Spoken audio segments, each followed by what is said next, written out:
Very good morning అందరికీ. రైతు సోదరులకు ముందుకు ఈ రైతుల గురించి మనం ఈ అప్డేట్ ఇవ్వడం జరుగుతుంది. టమాటా ఎంత ఘోరంగా ఉందంటే మార్కెట్లో ఫ్రెండ్స్, మరీ వాళ్ళకి వేసుకొచ్చిన ఛార్జీలు కూడా రావట్లేదు రైతన్నలకి. అంత ఒక్కొక్క సాట నిన్నగా మొన్న వీడియోలో చూసా, రూపాయికి అడిగారని రైతు పారబోసాడు కోసి. అలాంటి సంఘటనలు ఈరోజు నేను పొద్దున్న ఖమ్మం పెద్ద మార్కెట్కి వెళ్తే అసలు ఎట్టెట్టున్నాయి కనుక్కున్నాం రేట్లని. వెళ్తే 5 గంటలకి మా ఫ్రెండ్ ఆటో వచ్చింది బొనకల్ నుంచి, ఆయన కలవడానికి వెళ్ళా. అట్టే వీడియో తీసుకున్నామని వెళ్ళా. అయితే టమాటా బాక్స్ వచ్చేసి 27 కేజీల బాక్స్ వచ్చేసి 80 రూపాయలు ఫ్రెండ్స్ అమ్మేది. అలాగే సొరకాయ బస్తా వచ్చేసి 150 అంట. దొండకాయ వచ్చేసి 8 రూపాయలు అంట కేజీ. 50 కిలోలు బస్తా వచ్చేసి 400. అలాగే ఆలుగడ్డ 550 కిలోలు వచ్చేసి. ఇలా ఏ కూరగాయ చూసుకున్నా అసలుకి 8 రూపాయలు 9 రూపాయలు లోపే ఉన్నాయి ఫ్రెండ్స్ పెద్ద మార్కెట్లో. ఇంత దారుణంగా అసలుకి. బెండకాయ అయితే 10 రూపాయలు రీటైల్ కొనేది. దాని పక్కమ్మటి ఇంకోటి రీటైల్ మార్కెట్ ఉంటుంది, దాంట్లో రేట్ ఎక్కువ ఉంటుంది అనమాట. ఇది ఏంటంటే బస్తాల లెక్క అమ్ముతారు. ఈ పెద్ద మార్కెట్ అనేది బస్తాల లెక్క అంటారు. ఈ కూరగాయలు కొనేవాళ్ళు మొత్తం, అమ్మేవాళ్ళు మొత్తం ఏం చేస్తారంటే ఈ రిటైల్ పెద్ద మార్కెట్లో ఒక బస్తా తీసుకొని 4 కలిసి 4 సగాలు తీసుకుంటారు, అట్ట అమ్ముకుంటారు.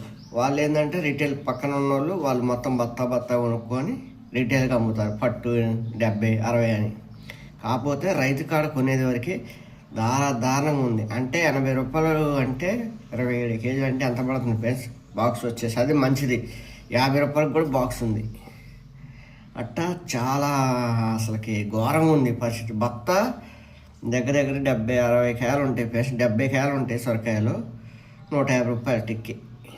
అలాగే అసలుకి ఆలుగడ్డ కేజీ 12 రూపాయలు. అంటే బస్తా వచ్చేసి 650 కిలోలు వచ్చేసి.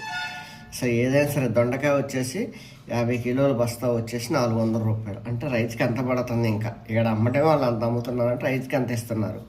ఇవన్నీ చూస్తే నిజంగా బాధ అనిపించింది.